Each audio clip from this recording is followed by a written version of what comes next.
Novel Ibu Kita Raminten, karya Muhammad Ali, Sinar Harapan 1982. Sastrawan yang pernah menjadi Ketua Dewan Kesenian Surabaya sekitar tahun 80-an.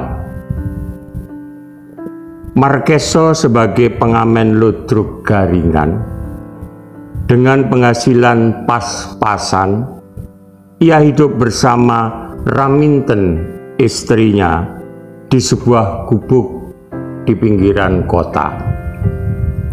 Sebagai rakyat kecil yang tak punya kelebihan penghasilan, Markeso dan Raminten jarang menikmati hiburan di luar rumah.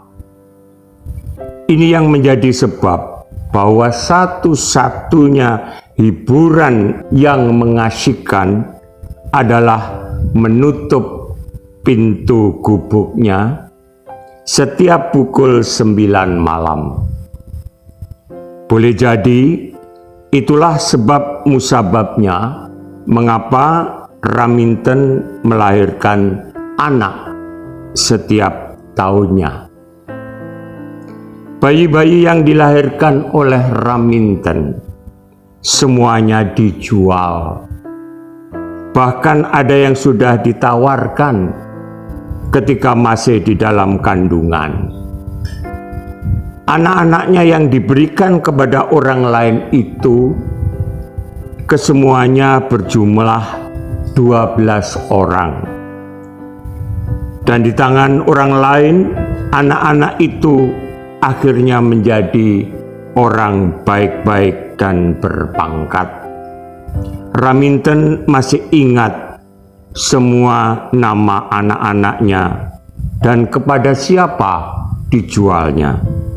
Karena Raminten dan Markeso minta kepada mereka yang membeli untuk tidak mengganti nama anak-anaknya.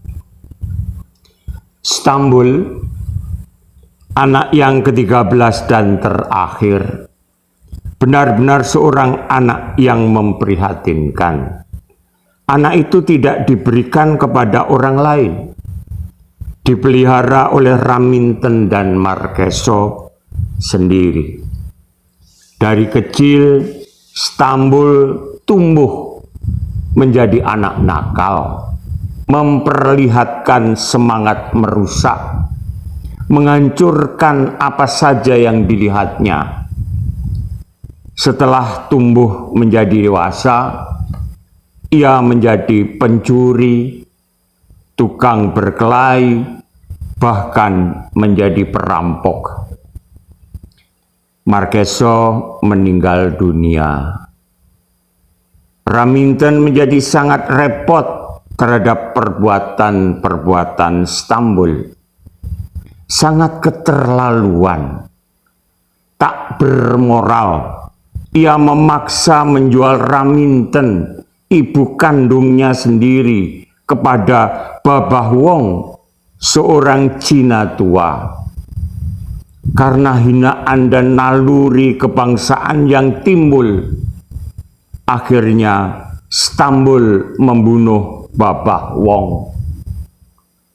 Dan dari Stambul itulah Raminten dapat bertemu dengan ke-12 anak-anaknya di ruang sidang pengadilan. Raminten pribadi yang lepas dari masyarakat. Tentang kesempurnaan biologis Raminten, Muhammad Ali mengungkapkan sebagai berikut. Raminten tampak sehat dan menggairahkan.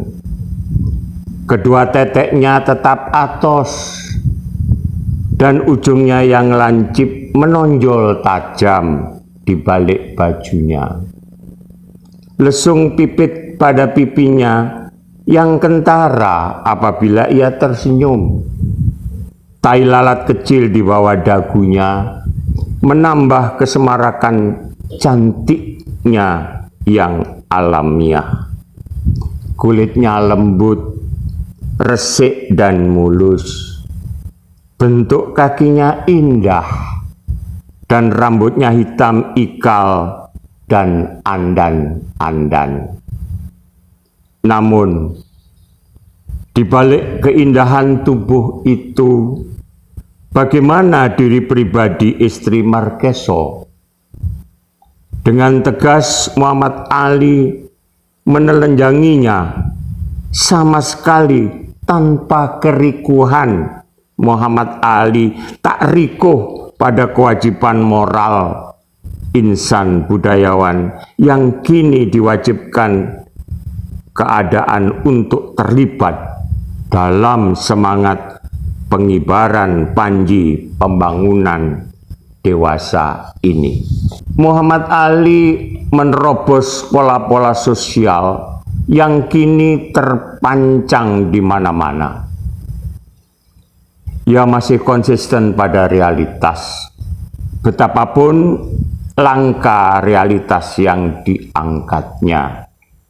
Masih banyak perempuan-perempuan lapisan bawah yang suka menghabiskan waktunya dengan didis, sementara produk-produk teknologi dan industri begitu datang membanjiri desa dan pusat-pusat kediaman kaum urban. Kita bisa menjadi curiga atau kecenderungan Muhammad Ali mendramatisasi lingkup lapisan sosial terbawah ini.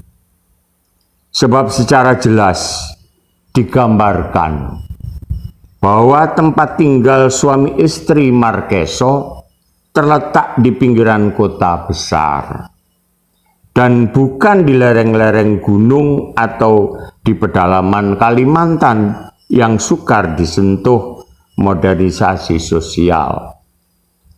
Kecurigaan itu menjadi-jadi setelah mengikuti bagian lain dari tulisan Muhammad Ali, antara lain, ketika itu Markeso sedang berbaring terlentang di sebelah istrinya yang hanya mengenakan jarik tanpa berkutang. Apalagi ketika Muhammad Ali dengan terang-terangan memaparkan situasi batin Raminten yang betul-betul buta terhadap Tuhan serta kekuasaannya. Bisakah diterima dengan akal yang paling sederhana sekalipun bahwa Raminten yang setia, yang tak suka rasan-rasan tetangga itu sama sekali tak pernah mengenal Allah, Tuhan? Ya, sampai-sampai Raminten harus meminta suaminya untuk menerangkan perihal kekuasaan Allah pada suaminya. Cobalah terangkan supaya saya dapat mengerti. Raminten di bawah bayang-bayang masyarakatnya. Di dalam masyarakat selalu ada dan dimungkinkan adanya double reality, yaitu di satu pihak ada sistem fakta yang tersusun atas segala apa yang senyatanya di dalam kenyataan ada. Dan di pihak lain ada sistem normatif, sistem yang berada di dalam mental yang membayangkan segala apa yang seharusnya ada. Sutandyo Wiknyo Subroto menjelaskan bahwa apa yang dibayangkan di dalam mental sebagai suatu keharusan itu sesungguhnya adalah selalu sesuatu yang di dalam kenyataan merupakan suatu yang betul-betul ada dan atau yang mungkin ada. Norma atau keharusan selalulah mempertimbangkan alam kenyataan dan mempertimbangkan pada segala kemungkinan-kemungkinan yang ada di dalam situasi fakta. Baik Raminten maupun Marqueso adalah pasangan yang meski miskin batin dan material, namun setia pada lingkaran double reality di luar kehendak maupun kesadarannya. Mereka tak sembarangan memberi nama anak-anaknya. Mereka selektif dalam menentukan siapa orang-orang yang bisa diserai anaknya. Pemilihan atas keluarga-keluarga yang dianggapnya pantas dan bisa memelihara dan membesarkan anak-anak mereka adalah tumpuan harapan agar anak-anak tersebut nantinya jadi orang. Secara sosiologis, perilaku atau proses jiwa, baik Marqueso maupun Raminten istrinya, berada dalam satu tata determinan, di mana pemenuhan hajat hidup secara normal bagi anak-anaknya akan terjamin.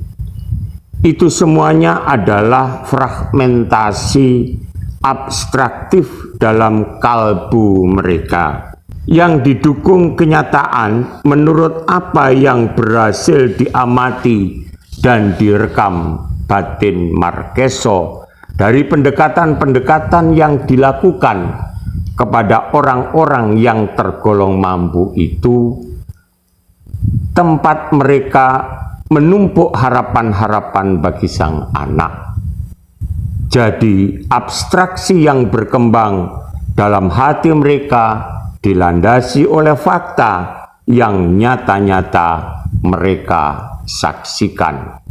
Perbuatan di luar norma. Pengangkatan anak menurut norma hukum harus dilaksanakan menurut prosedur yuridis. Tak pernah tegas ditulis oleh Muhammad Ali. Mungkin kurang memahami masalah-masalah yuridis, ataukah sekedar ingin memberi latar belakang lebih tegas atas kehidupan suami istri Marqueso sukar diamati dalam novel ini. Sosiologi hukum hanya secara samar bisa meraba permukaan novel ini, tapi tidak sampai menyentuh hakiki masalahnya. Marqueso maupun Raminten tak punya komunikasi akrab dengan masyarakatnya. Padahal lapisan bawah biasanya amat intim dalam pergaulan. Jawaban dan masalah di atas ternyata terletak pada diri Marqueso dan Raminten. Marqueso maupun Raminten menyadari bahwa mereka telah berbuat sesuatu yang menyimpang dari norma. Maka segera terasa olehnya bahwa mereka yang menempatkan dirinya di luar masyarakatnya. Oleh sebab itu, mereka merasa bahwa kekuatan masyarakat tidaklah lagi berada di belakang mereka, melainkan justru berhadap-hadapan serta menantangnya. Inilah sebabnya kehidupan mereka semakin terbelenggu oleh kekerdilan, terutama Raminten yang setiap detik berada dalam lingkaran masyarakatnya.